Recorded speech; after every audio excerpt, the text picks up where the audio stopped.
Estamos recebendo para bater um papo conosco a Lilian Eduarda, advogada, especialista em direito empresarial e consultora de dados. E ela vai bater um papo conosco para falar um pouquinho sobre esse trabalho, né?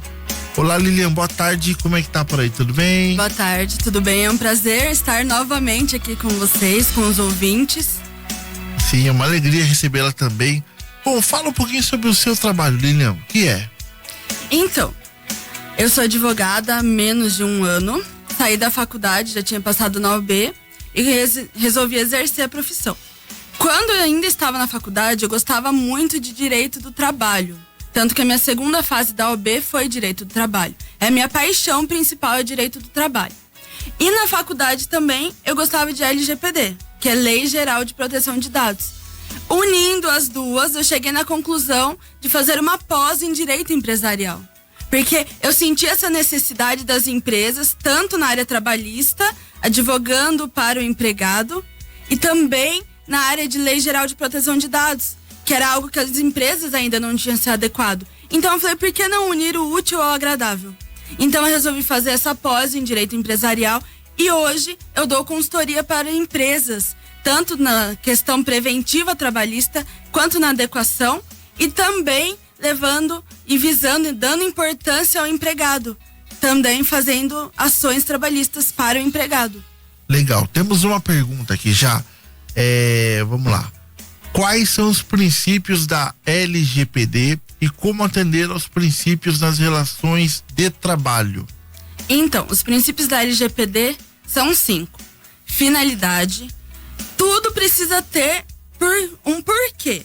O porquê daquele dado que a empresa vai ter. Outro princípio é a adequação. Nós precisamos estar, então, unir a finalidade, esse motivo, com a segurança da informação. Você tem a finalidade, agora você precisa proteger aquele dado. Outro princípio também é o livre acesso. Os empregados, eles têm que ter esse livre acesso de forma gratuita. Eles têm que saber onde estão esses dados. Outro princípio é a transparência. A transparência deve reger tudo na nossa vida. Nós devemos, então, a empresa tem que ser transparente. Mostrar qual é a finalidade, o porquê daquele dado. Então, unindo esses princípios, a gente tem como se adequar a eles na relação trabalhista. Toda a relação trabalhista ela é regida pela fase pré-contratual, quando nós entregamos o nosso currículo, quando nós então estamos esperando essa seleção. Ali, o empregador ele tem que ter o principal cuidado de pedir pelo menos os dados assim mais essenciais. Não pode passar daquilo.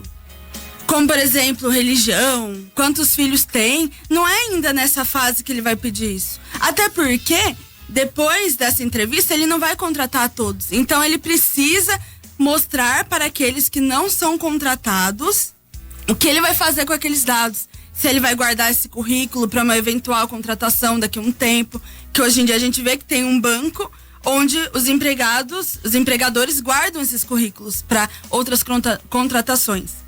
Ele precisa, então, nessa fase pré-contratual. Aí a fase contratual. Na fase contratual, ele já vai precisar também de alguns dados sensíveis, como, por exemplo, família, por um eventual auxílio família. Também a questão da saúde, ele vai precisar passar num médico para ver se ele tem aptidão para o cargo. Então, naquele momento, ele já vai precisar desses dados. E temos, então, depois da rescisão, quando que o empregador tem que guardar esses dados? Nós sabemos que na CLT, na Consolidação das Leis do Trabalho, ela vai falar que uma pessoa ela pode entrar com uma reclamação trabalhista 2 anos após o término, até 2 anos. Depois ela não pode mais entrar com aquela reclamação trabalhista. Então, o que o empregador vai fazer? Ele vai analisar talvez uma eventual possibilidade de uma reclamação trabalhista e vai guardar por 2 anos. Agora tem outros dados, como por exemplo, quem recebe adicional de insalubridade, periculosidade, ele vai ter que guardar para sempre aqueles dados, porque para uma eventual aposentadoria vai ser necessário. Então o empregador ele tem que fazer essa análise, ponderar. Até 2 anos eu vou guardar esses dados e esses eu vou ter que guardar para sempre. Mas onde eu vou guardar? Como? E o que é importante nessa questão desse tema é que muitas vezes os empregados não têm consciência disso também. Então, teve a rescisão, sai dali e nem sabe o que está sendo feito com esses dados, o que está acontecendo. E tem um caso que eu resolvi trazer, que é o caso da Amazon na França, que ela recebeu uma indenização de 32 milhões porque ela tinha feito um software, como se fosse um robô, uma webcam, na verdade, como se fosse um scanner, enfim, que ela colocou, o empregado, ele ficava com esse scanner e mostrava ali a produtividade do empregado, se ele estava fazendo, em quanto tempo ele resolvia, se ele resolvia parar para ir no banheiro, enfim, também mostrava. Daí o empregado tinha que se explicar para a empresa. Então, assim, daí, no caso, né, como se fosse a NPD. A NPD é a Agência Nacional de Proteção de Dados do Brasil. Lá também tem uma, que era quem fiscaliza a proteção de dados. Foi e multou a Amazon, porque isso não pode acontecer. O empregado, ele tem que ter essa privacidade. A gente vê na questão contratual, por exemplo, nós temos o banco de horas. Os empregados, empresas que têm mais de 20 empregados precisam fazer esse banco de horas, precisa ter a jornada de trabalho. E a gente vê que já tem empresas que querem fazer a questão da biometria, por ser mais fácil, por não estar suscetível a erro também. Mas o que acontece com a biometria? A biometria é um dado sensível. Será que realmente vale o risco? Então, a questão da LGPD nas relações trabalhistas, elas são pautadas no seguinte: nós precisamos ponderar em tudo. A LGPD, ela tá em todos os casos, tanto na igreja que você frequenta, quanto na academia, quanto na escola dos seus filhos, quanto nas empresas. Então, a LGPD dá pra gente falar um dia sobre cada área, porque ela é muito abrangente, ela é em tudo na nossa era, né? Nossa era digital. Então, assim, a gente precisa ponderar em tudo, em qualquer área da LGPD. Será que é realmente necessário?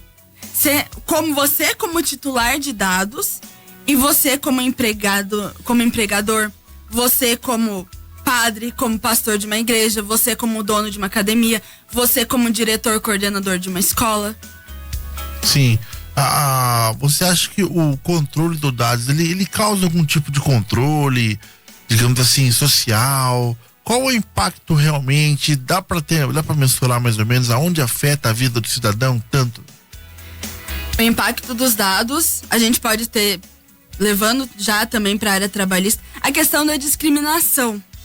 Quando você escolhe uma área da sua vida, por exemplo, quando você escolhe uma determinada religião, quando você escolhe um determinado partido político, que são dados sensíveis, quando você está com uma doença terminal, que no caso a gente vê até mesmo caso de gravidez de artista, que o artista vai lá no hospital e daí a enfermeira já conta pra outra, que conta pra outra, e na mídia não tá sabendo ainda que o artista ganhou o bebê.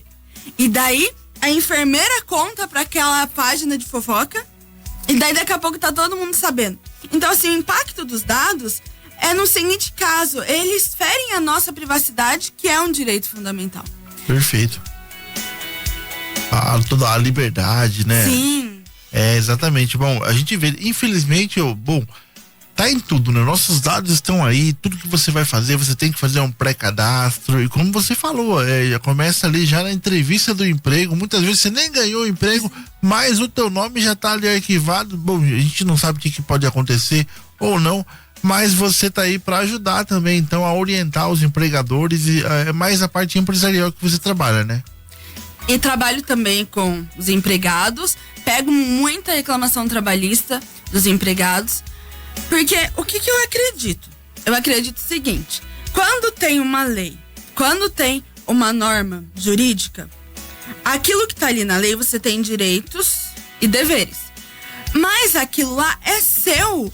Então, é o seguinte, a gente trata as leis como privilégios, e não são privilégios, são nossos. Então a gente precisa ter consciência de que nós temos aqueles direitos e correr atrás do que é nosso. Principalmente na área trabalhista, eu vejo muitos empregados com receio quanto aos seus empregos. E eu digo, agora não é nem na questão de advogada, mas refletindo mesmo na vida, de que o emprego passa. A gente sai dali, a gente é muito substituível nas nossas coisas. Sempre vai ter alguém que vai fazer melhor ou pior do que a gente. Então não vale a nossa saúde mental. Não vale, eu vejo muito, mudando um pouquinho o rumo da conversa, mas eu vejo muito a questão de doenças do trabalho, de depressão, de pessoas que dão a vida pelo trabalho e às vezes deixam a família de lado, deixam o lazer de lado, estão ficando doentes por causa de um trabalho que não vale a saúde mental. Sim. A princípio, você acha que deveria ser regulamentado, por exemplo, ao invés de tentar saber o que a empresa vai fazer com os dados, mas tentar diminuir um pouco também do que ela precisa saber? Por exemplo, precisa perguntar religião, não é isso, né? Perguntar religião e tal, mas perguntar realmente o básico, a sua aptidão, a sua formação. Acho que tem informações que, para não ter esse perigo também de um controle mal feito, talvez não precisaria ser feita na hora de uma entrevista. O que você acha nesse sentido? Então, a questão é que existe, né, a Lei Geral de Proteção de Dados, ela já prevê essas. É claro que ela é muito. Ela não explica, não é implícita no caso do trabalhador, no caso da empresa, mas já existe. O problema é que o empresário, ele não está preocupado com isso. Ele não vai ler a lei, ele não vai. Às vezes até mesmo o jurídico da empresa não trata sobre isso. E o ideal seria, na entrevista, ele senta com o candidato e ele fala, eu vou precisar desse dado por isso, aquilo. Legal. Ou até mesmo quando ele vai criar, né, a arte, começar a divulgar nas redes sociais, ele colocar, eu preciso de um currículo que conste isso, aquilo, por isso, aquilo. Somente. Interessantíssimo. Pois é, um assunto legal, muito atual, né? Realmente, porque os dados estão aí, né? Então, a gente tem várias participações também aqui. Temos mais alguma pergunta? Vamos dar uma olhada aqui. E se você quiser participar, atenção, aqui é o 15997656358 para você deixar o seu alô e participar conosco também, ok? Bom, mais uma pergunta por aqui. Vamos lá. Quando é necessário que uma empresa assuma a responsabilidade pela proteção de dados? Bom, a gente já falou sobre isso, né? Bom, legal. Mais uma aqui, então. Quais são as principais causas de um vazamento de dados? 89% humano. Aí a gente pega, no caso, já traz o entendimento, né, que tem sido dos tribunais do trabalho, de que muitas vezes, hoje em dia a gente tem as causas lá que você pode ser dispensado por justa causa. Não está expresso no caso de vazamento de dados, mas o entendimento do TST, que é o Tribunal do Trabalho, ele vai trazer que você pode ser dispensado por justa causa por vazamento de dados. Por exemplo, o empregado, ele tem os dados de vários clientes. É uma loja, ele tem os dados de vários clientes. E ele começa a vazar esses dados. Ele começa a vender. A gente tem um caso muito, que é da realidade de muitos, a questão do Big Brother. Esse ano, para você votar, você precisa colocar o seu CPF. E aí o que acontece? Muita gente tá vendendo o CPF para que outras pessoas possam votar. Então, assim, a questão que a gente traz é de que nós temos, então, que o empregado, ele pode vender esses dados e pode ser demitido por justa causa por esse motivo. Também a gente tem a questão dos hackers. Na época da pandemia, a gente teve do Tribunal de Justiça que foi hackeado. Então, assim, os hackers, a gente vê que cada dia que passa, eles têm um golpe diferente, eles têm um jeito diferente. Só a semana passada, eu tive uns 5 amigos que mandaram mensagem pra mim de e-mails, se era verdade ou não. Até mesmo na questão de processos. Mandaram sobre processos, se era mesmo da pessoa e nem era. Então a gente tem que tomar muito cuidado com a questão, porque 89% é por humano. Depois a gente tem outras causas. Também a questão também da senha, que a gente tem uma rede social ou uma conta de banco e a gente põe aquela senha óbvia. As senhas têm que ser modificadas. É muito importante que você modifique pelo menos de 2 em 2 meses, no mínimo, a sua senha, para que não aconteça esse tipo de vazamento, que é o mais frequente, o vazamento humano, que os humanos causam. Depois a gente tem outros casos aí, mas a questão humana ela é muito presente. Bom, o pessoal tá gostando bastante da sua participação aqui, viu, doutor? Ó, temos uma pergunta. Limpar os dados do site que visitei durante o dia ajuda na segurança de dados? A pergunta é da Sandra do Itapeva 3. Ajuda, limpar os dados ajuda. Porque o que acontece? Primeira coisa que você vai verificar no site é se ele tem os cookies. Os cookies tem lá aceitar ou não aceitar. Alguns sites deveriam, na verdade, ter o porquê precisam daqueles cookies. O que são esses cookies? E para que ele explicando, né? Porque, igual eu falei no começo, nós precisamos da transparência em tudo na nossa vida, principalmente nos sites. Eles têm que ser muito transparentes do que eles vão coletar e por que eles vão coletar. E a gente vê que não é assim. Ou até a gente vê lá cookies lá, aceitar ou não. Aí você, como não sabe, você aperta lá em aceitar ou não. Ou até mesmo tem sites, que é um grande problema, que às vezes você aperta lá não aceitar, ele não deixa você navegar. Tem mesmo. E não pode. O site, se você não quer, você não é obrigado. Então, assim, limpar os dados ajuda, mas sempre verifique a questão do site, se ele tem os cookies, o porquê ele vai precisar daqueles dados, ou se ele não tem. Se ele não tem, é um perigo a mais. Ah, certo. Fica a dica então aí pra você. Olha, realmente, pra quem tá navegando aí, os dados estão aí, tomem cuidado, pessoal. Tem mais uma pergunta por aqui também. Apesar das diversas polêmicas por conta do sistema de segurança, é verdade que o Telegram pode ser considerado a rede social mais confiável, o Telegram?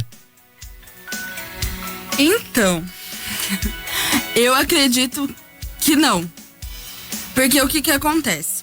Quando a gente tem lá, às vezes por decisão judicial, pedem pra que pare o Telegram, pra ver alguma conversa, enfim. Eu acredito que não. Por quê? Eu acredito que não é uma rede confiável.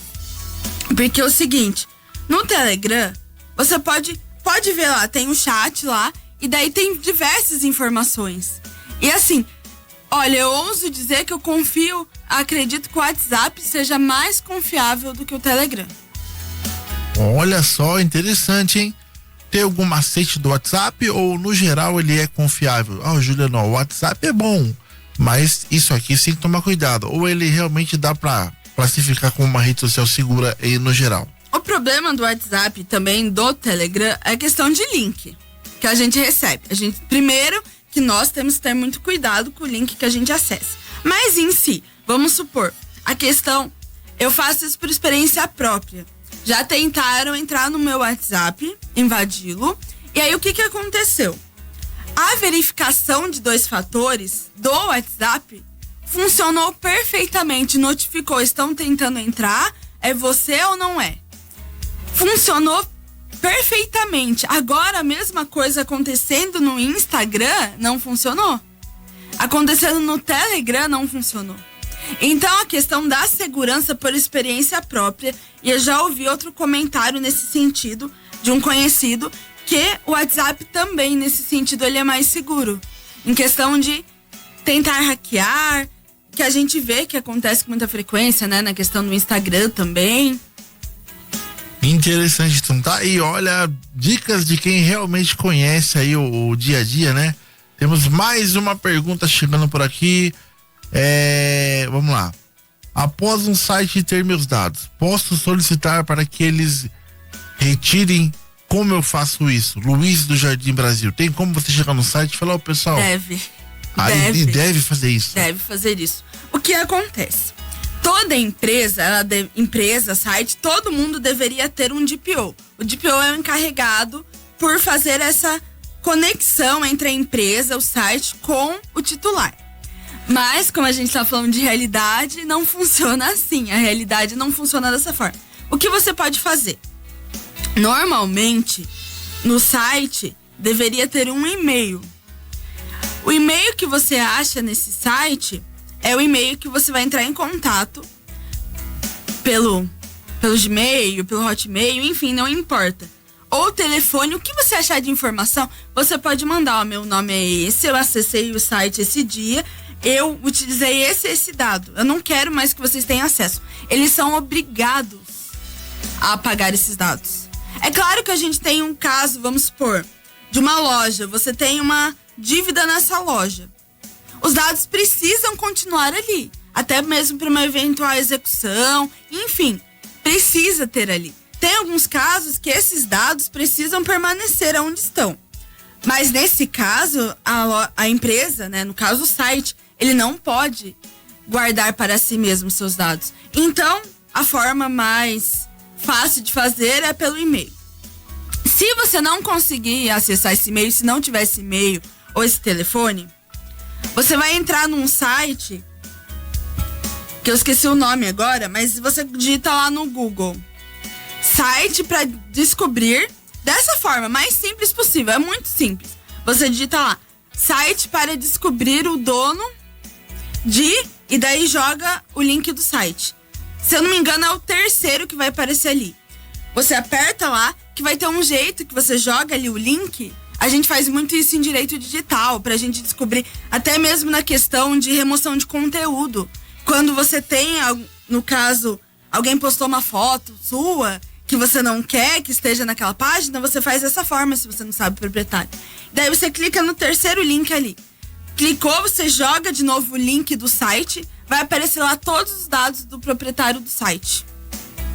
Que bacana, olha só, pessoal, informações valiosíssimas aí para você, então, sobre, né, a proteção de dados. Estamos aqui com a doutora Lilian Eduarda, advogada, especialista em direito empresarial e consultora de dados. Bom, Lilian, para quem, né, quer acompanhar um pouco mais do seu trabalho, como pode fazer? Então, o que eu sempre falo é que nós precisamos de um advogado de confiança. Nós precisamos de um advogado de confiança, alguém que você considera, alguém que você reconhece o trabalho. E para isso, basta você ir na OAB. Porque lá na OAB, eles vão te direcionar para qualquer que seja o advogado que você precisa. Bom, tá aí então. Bom, temos que marcar um retorno para você falar um pouco mais, porque esse e-mail é muito amplo, tem muita novidade chegando, né? Então, eu quero agradecer muito a sua participação. Você gostaria de fazer suas considerações finais? Fica à vontade.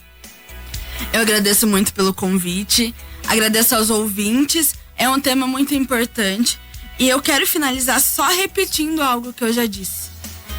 É seu por direito, você tem esse direito, corra atrás do seu direito, tanto como empregado, tanto quanto o empregador tenha cuidado, tanto quanto titular de dados em qualquer lugar que você vá.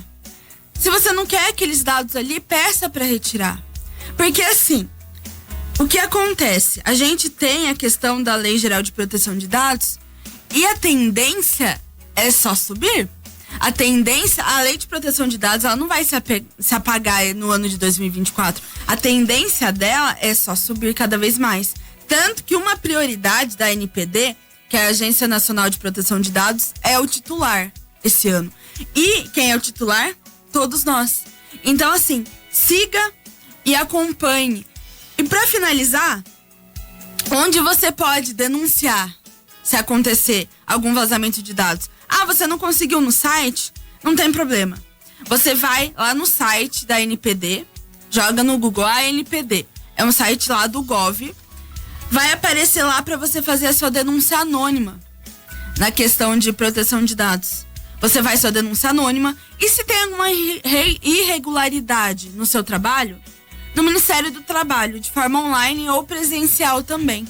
Mas não deixe de demonstrar esse descontentamento com seus direitos, com aquilo que é seu por direito. Vá atrás do seu direito.